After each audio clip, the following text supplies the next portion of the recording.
Good morning, everyone. It's Friday. Hope you're all okay. Hope you're all enjoying our lessons. It's a bit strange teaching you from my kitchen, but we're doing all right. And I've got to say, your work yesterday, some of you, was absolutely brilliant. And I can see that some people as well are starting to use some of our joined up writing. So that's really, really impressive. So you're doing really good. And we've only been back at school for 2 days. So that is brilliant. So well done for that. This morning, we're going to have a look at the letter T for our joined up writing. And then after that, we're going to carry on with our poetry that we've been doing. We're going to do our outcome this morning. So it's going to be our best piece of writing, our neatest, our best vocabulary, our best punctuation, our best spelling. So today, we're going to end the week on a really high note by producing something that's absolutely brilliant. And the best bit about it is because you're at home, you can show your mums and dads straight away. How good is that? Okay, so we're going to do our handwriting first. Okay, so same as always, make sure you've got your English book and make sure you've got a pencil if you can, but don't mind if you've got a pen if you've not got pencils at home. And you might need a ruler as well today, all right? So let's get cracking. Where are we?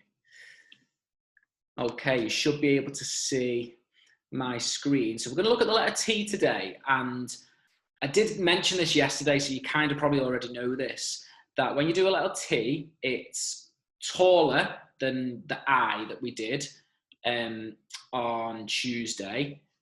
Wednesday, sorry, and it's smaller than the L we did yesterday. So a T, you can see here that goes almost all the way to the top, okay, but just like the other two letters that we've done. We're keeping it really nice and straight. They're not falling backwards. They're not falling forwards. They're not going wibbly wobbly.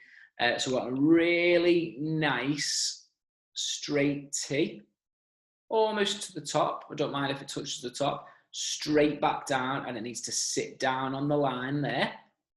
And then we take our pencil off, and then we can cross it. Now we cross it this way because sometimes you might want to join your T. So you need to make sure that you've joined it there, okay? Straight up, straight back down, and just sit down on the line, and then cross your T. Let's try another one. We're going straight up, straight back down, and just sat down on the line there. Hey, you got 3 stars then. Not bad on a computer. Okay, and just like always, I'm just going to show you a rubbish one, because this is what we're not looking for. We're not anymore starting our T's at the top. Okay, we're not doing that. We don't want a gap in between. We don't want a shark fin. We want it straight up, straight back down, okay?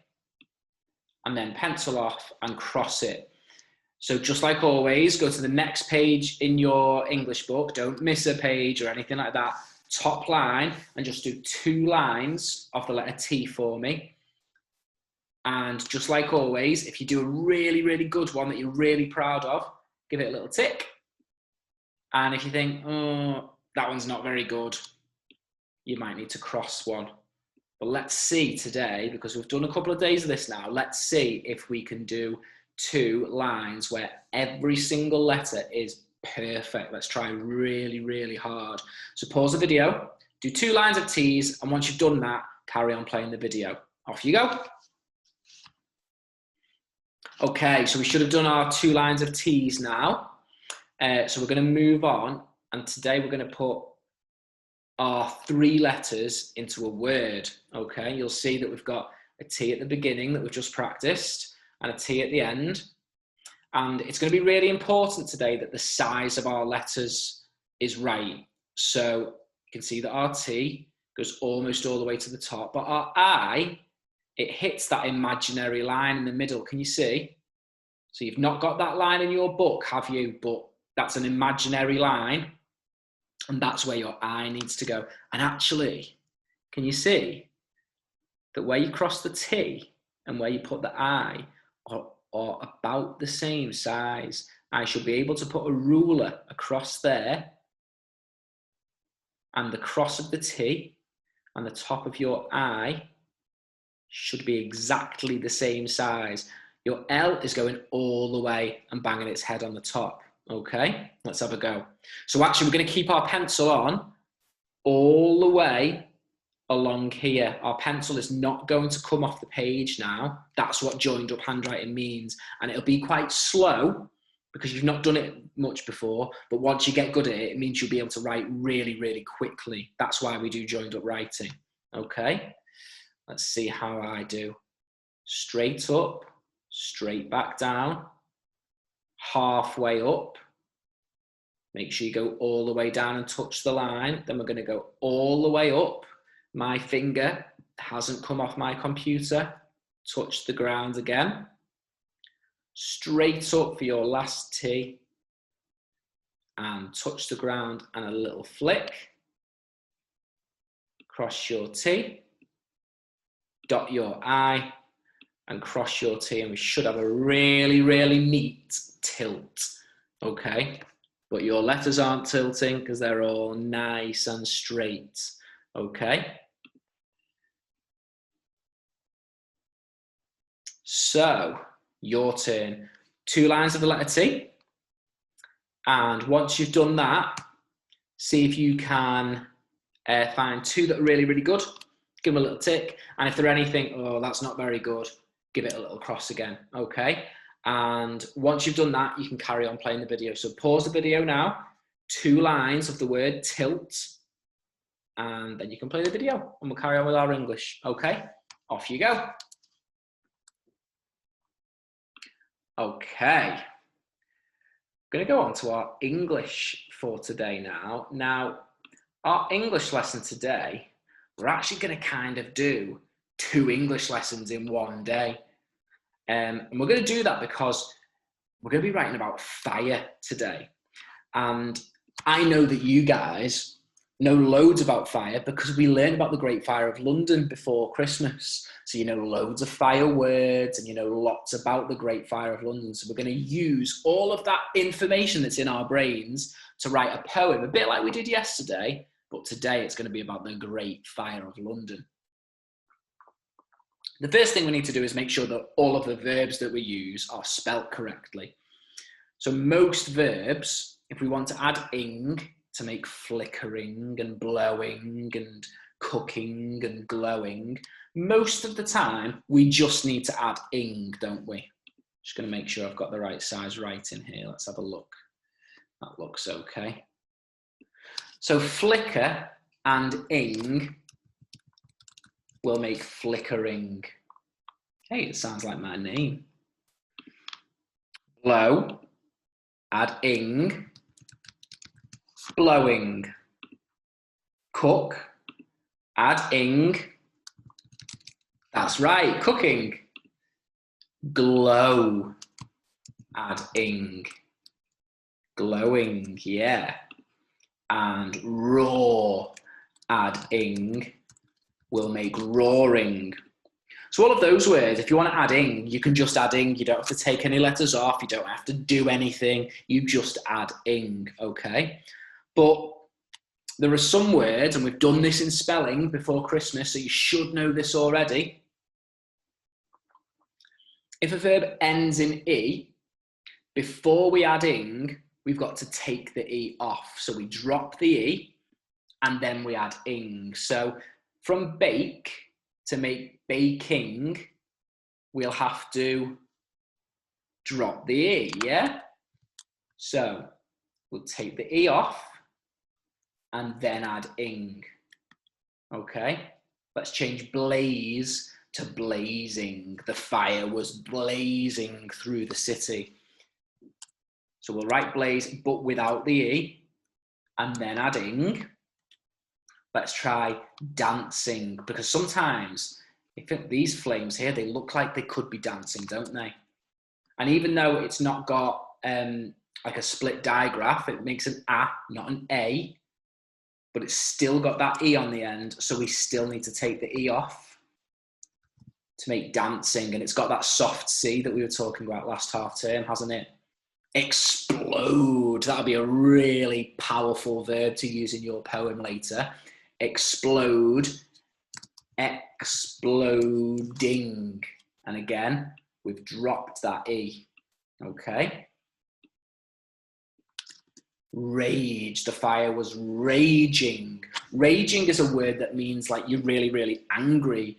And it's like the fire is really angry. So that's another one which would be really, really good to use in your poem today. So when we do raging, we take off the E and add ing. Okay. So this doesn't say ragging. That would need a double G. It's raging. And racing. We know that the fire spread really, really quickly, don't we? So we could say that the fire was racing across the houses. Same again. We do race, but we drop the E and then add ing for racing. Okay? And then there are some words, and I think these are the tricky ones, when they've got that short vowel sound.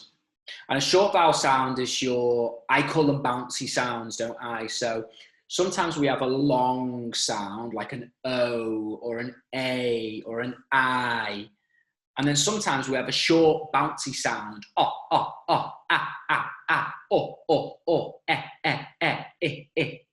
There are bouncy sounds, but really they're called short vowel sounds because it's a vowel that's making a short sound. It's not a long, stretchy sound. So if the fire was popping, what we need to do if it's got a short bouncy sound is we need to double the consonant. A consonant is just a letter that's not A, E, I, O or U. Okay, so we can see in pop that it's got an O and then a consonant. So it's got a vowel and then a consonant. So we double the consonant. So the last letter, we just double it. So we do pop, but we double the P and then add ing to make popping. Otherwise, it would look like it says poping, but that's not a word. That doesn't make sense. Okay? And then snap. We've got that and then a consonant straight after it. So we double the consonant and then add ing. Same with stop. We've got an a bouncy sound. So we double the consonant and then add ing. And then this is a really important one, this word, because if let's say I forget to double the consonant here, hop plus ing, what does that say? I'll just give you 5 seconds to think. That's right, it says hoping, because if I had hope and dropped the E, then it would say hoping. So because it's got an a bouncy sound, a short vowel sound, I need to double the consonant and then add ing so that I've spelt it correctly. And so actually with this word, it would say a completely different word. So it's really important that sometimes we might need to double the consonant when we're using these verbs, okay? And when we're adding ing to words. So we can't just add ing all the time. Sometimes we might need to drop an E off the end, or we might need to double a consonant. So when you're using your verbs today, that's something that you might need to remember, okay? So yesterday, we wrote a poem called I Am the Winter, didn't we? Today, we're going to write a different poem, and today it's going to be completely your own work. We're going to write a different poem called I Am the Great Fire. So the adjectives and the nouns and the verbs and the adverbs we use will be completely different today because snow is soft and gentle and it floats. But we know that this fire, it rages and it burns and it moves quickly and it twists. So the verbs that we use are going to be completely different, aren't they? Okay. So all of our verbs that we've talked about, I've put them up here in the corner. I'm going to keep them there. You can use them. You can copy them. And actually all the spellings are correct as well. So really, we should be spelling all those words right when we write our own poem. So we're going to create our own class poem called I Am the Great Fire. And this is going to be our outcome. So We want our neatest writing, especially those I's, those L's, and those T's. I want to see them absolutely perfect in your English books now, because we've practiced them now for 3 days. They should be perfect, okay? We want our neatest writing, our best spelling, and actually all of our words today should be brilliant. I'm really looking forward to reading your poems at lunchtime when we've all finished and sent them over. So just like yesterday, each verse is going to have 4 lines, okay? The first line is going to be, I am the great fire. And then your next 3, a bit like yesterday, we'll have our adjectives and our verbs and our nouns and our adverbs, all about the great fire. So I've already started mine. I'm just going to move this down a little bit. Hold on. Let me just grab that. Ding. Just move that down because I'm going to move my screen down a bit. There we go. So my first one says, I am the great fire, burning hot flames, flickering wildly, inky smoke towering up into the black sky, wooden houses collapsing dramatically. So there's my first 4. Let's have a go at another 4. So just like yesterday, we'll have to miss a line. And then our first line, I am the great fire. So the first line's always easy. I am the great fire. Now let's have a look. So I've written about flames and I've written about smoke and I've written about the houses. Let's have a look for some ideas. We've got the sparks in the sky. We've got this flame that kind of looks like it's dancing and twisting, which I quite like. And can you remember in when we read Firecat, what it said the fire was like? Yeah, it said it was like a cat leaping, didn't it? So I've got that in my brain as well. So let's have a look. I'm the great fire.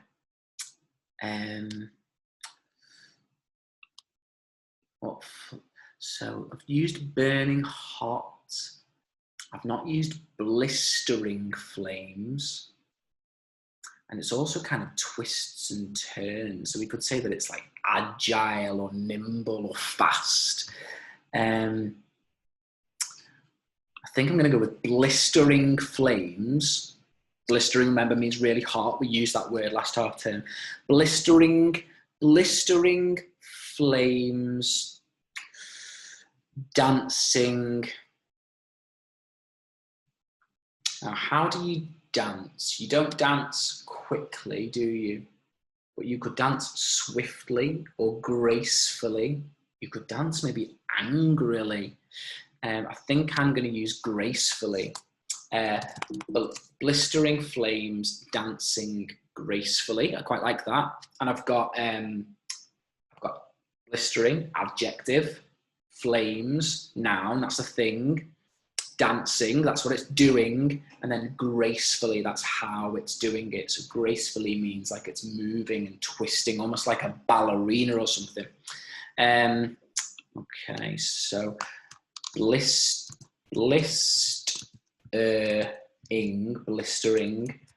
flames, we can spell flames. Dancing, oh, I wrote that up there, didn't I? Dancing, oh yeah, I had a soft C, didn't it? Dancing gracefully. I think that might have a soft C as well. Oh yeah, blistering flames, dancing gracefully. And I want to write one about the sparks, because if you look at this picture up here, just make it bigger for a second. If you look at these pictures here, can you see these sparks? So they fly up from the fire and they kind of float down, almost like fairies or something, don't they? So they're quite hot, and if they landed on your skin, they'd really hurt. So I'm going to write about the sparks, I think. So how should I describe them? Can't use burning because I've used burning.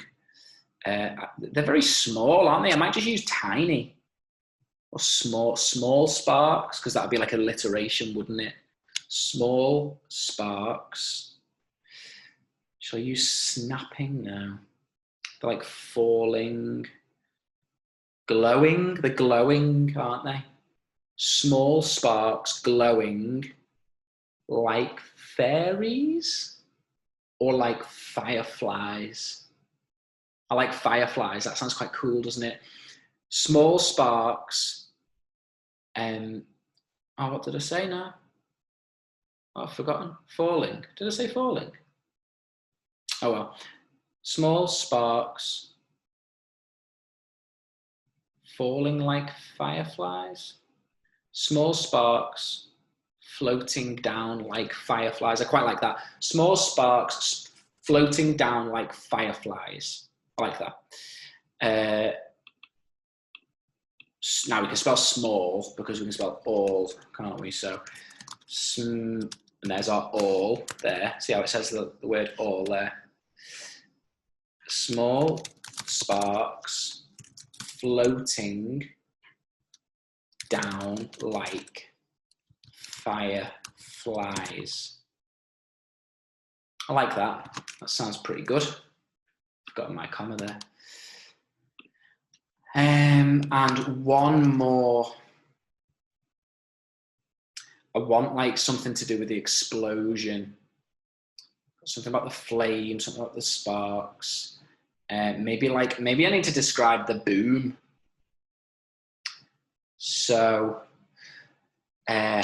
loud boom exploding across London, or huge explosions booming across the city.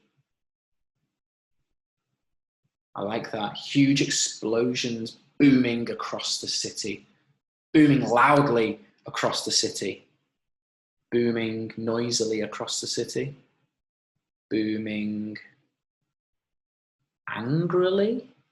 Boom. I quite like angrily, like it's really angry at itself. I like that. So loud explode. Now the sh, and this is really weird, look. It's got one of those SIONs in it.